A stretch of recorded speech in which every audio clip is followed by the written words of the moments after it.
Selamat sore Ibu, perkenalkan saya Trinita Yossi Evelyn dengan NIM 10202413 Prodi Manajemen Informasi Kesehatan. Di sini saya akan menjelaskan tentang materi yang pertama, menyusun VMTS sesuai kebutuhan organisasi. Pada mata kuliah Perencanaan Strategi UKR MIK, dosen pengampu Ibu Kumarida Simbolon SKM MKes. Pengertian dan fungsi VMTS. VMTS adalah singkatan dari visi, misi, tujuan, dan sasaran. Visi menggambarkan arah jangka panjang organisasi, misi adalah pernyataan tentang apa yang dilakukan organisasi, tujuan merupakan penjabaran misi dalam bentuk target strategis yang lebih terukur. Sasaran adalah rincian lebih operasional dari tujuan, yang dapat dijadikan indikator keberhasilan.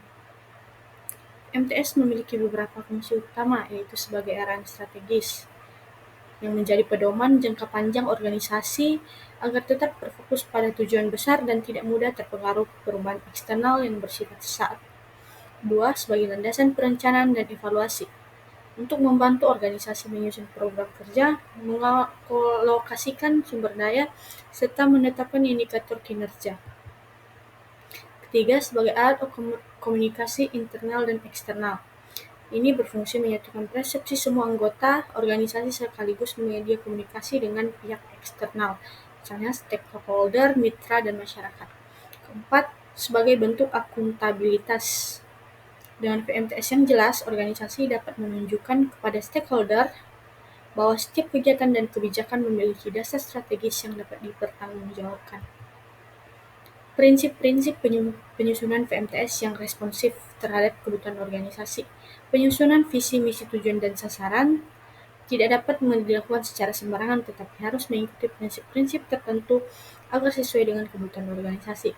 Menurut Universitas Muhammadiyah Jember tahun 2023, salah satu prinsip utama dalam penyusunan VMTS adalah partisipatif, yaitu dengan melibatkan pemangku kepentingan internal maupun eksternal, dengan melibatkan dosen, mahasiswa, tenaga kependidikan, alumni, serta mitra kerja. Organisasi dapat memastikan bahwa VMTS yang disusun tidak hanya bersifat formalitas, tetapi benar-benar mencerminkan kebutuhan real organisasi dan lingkungan. Metode partisipatif dan alat pendukung dalam penyusunan VMTS. Pertama, instrumen pemahaman atau tools of understanding. Kedua, sosialisasi dan internalization. Landasan kebijakan dan kepatuhan regulasi. Dalam menyusun VMTS, aspek kebijakan dan regulasi merupakan fondasi penting yang tidak boleh diabaikan. VMTS yang baik tidak hanya selaras dengan kebutuhan internal organisasi, tetapi juga harus patuh pada kerangka hukum, kebijakan nasional maupun standar internasional yang berlaku. 1. Kerangka kebijakan.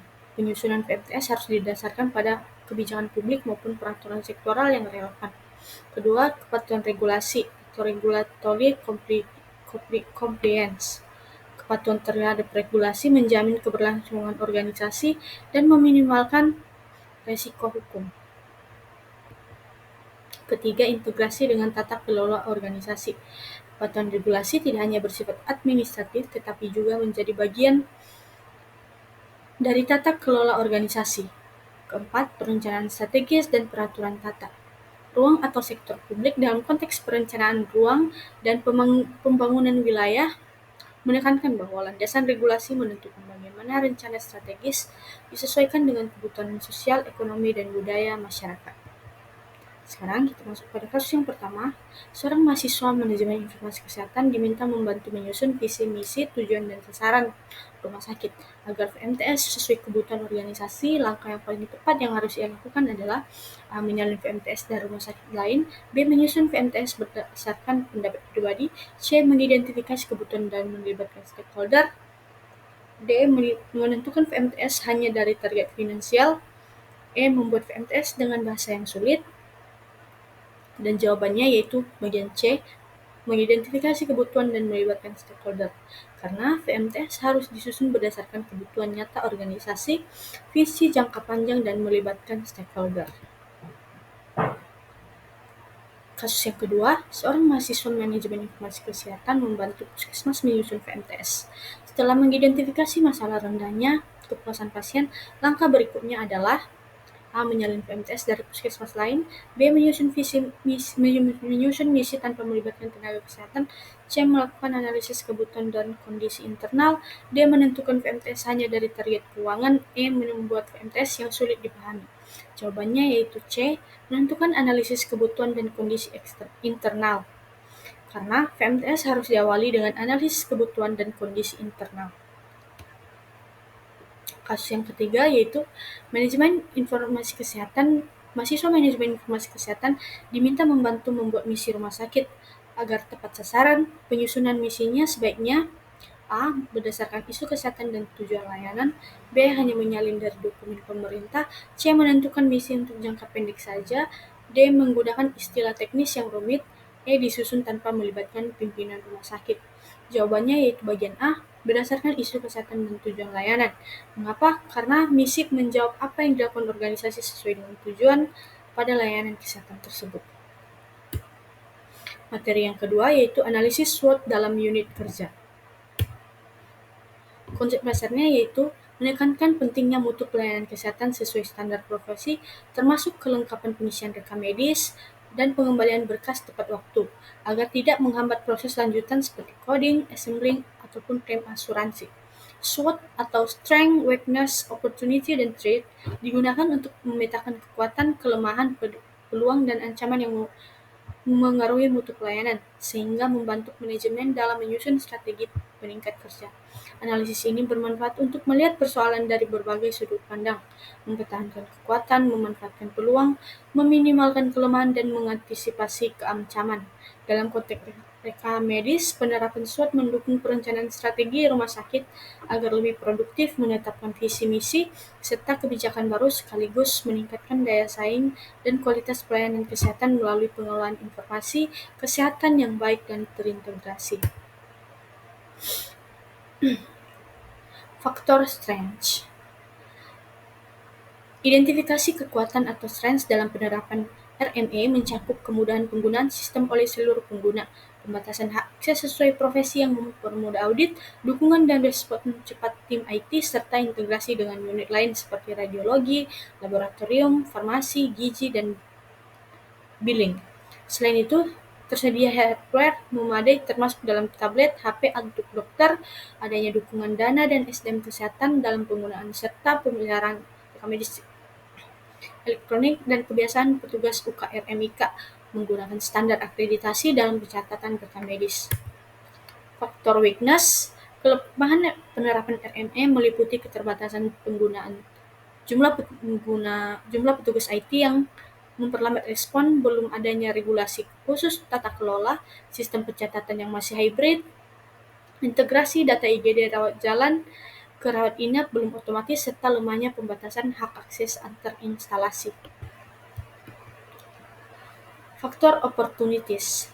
Peluang penerapan RME mencakup dukungan Kementerian Kesehatan melalui regulasi PMK 24 tahun 2022, kerjasama dengan vendor dan tim IT internal yang responsif, dukungan dana yayasan, serta pengembangan mandiri oleh tim IT rumah sakit.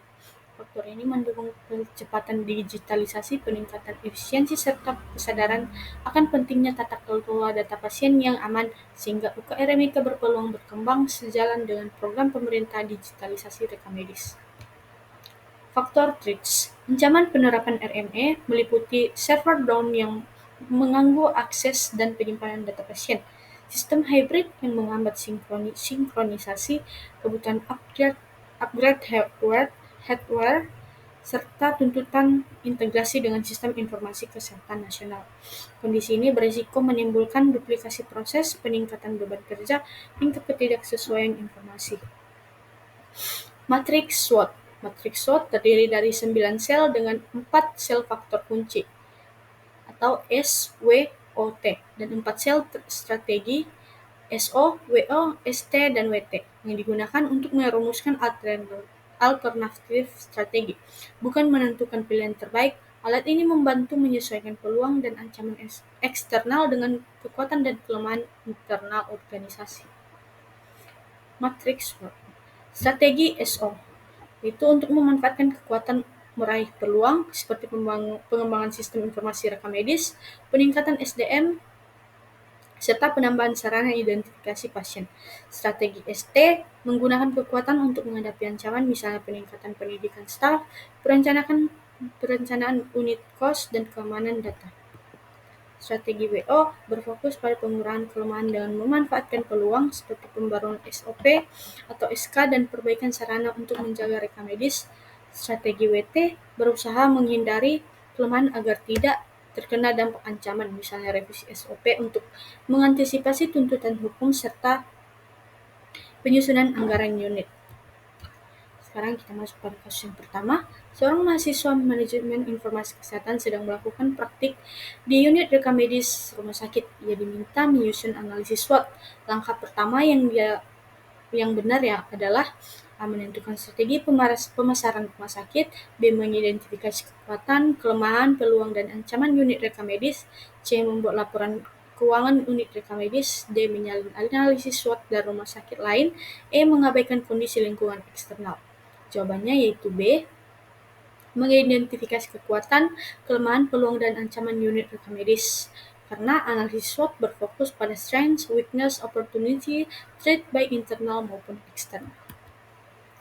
Kasus kedua yaitu jika rumah sakit menghadapi persaingan ketat dengan fasilitas kesehatan lain yang sudah menggunakan rekam medis elektronik, maka hal itu termasuk kategori A. Strength, B. Weakness, C. Opportunity, D. Threat, dan E. Target. Jawabannya yaitu D. Threat.